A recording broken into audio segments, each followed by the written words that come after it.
It was quite intimidating, to be quite frank. Sydney University had a reputation at the time for being design focused, also attracting some of the best design tutors and experts in their fields, the creme de la creme in Australian architecture.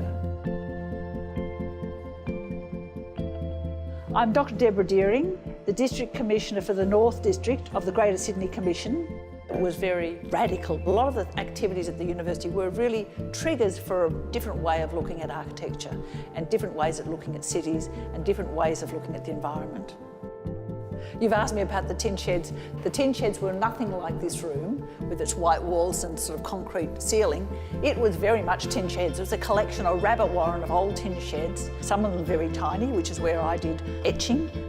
The Autonomous House was actually a project which was completed, almost completed, by the time I arrived at the university. But it had quite a reputation.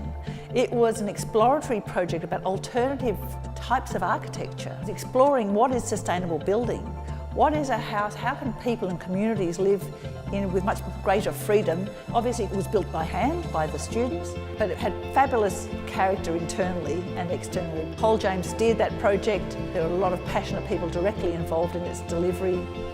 When I left the university, I was given a scholarship for Woman Graduate of the Year, which was a hugely generous amount of money. They said, look, there's a guy in Denmark called Jan Gehl.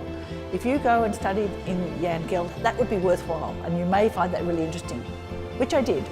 So I went and joined the urban design course at the Royal Danish College of Fine Arts.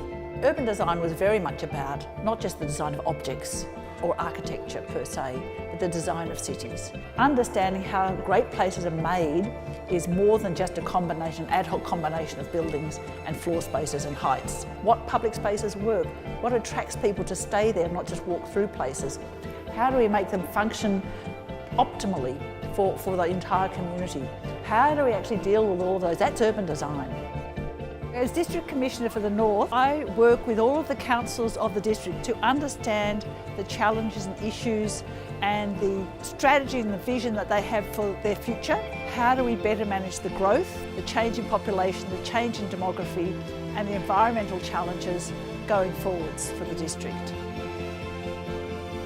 I would like to see the profession evolve with a greater awareness of the need for careful design and consideration of the spaces between buildings, of the need to integrate a range of different stakeholders into the design process, and that we know that the Sydney of the future is as much admired and loved as it is today.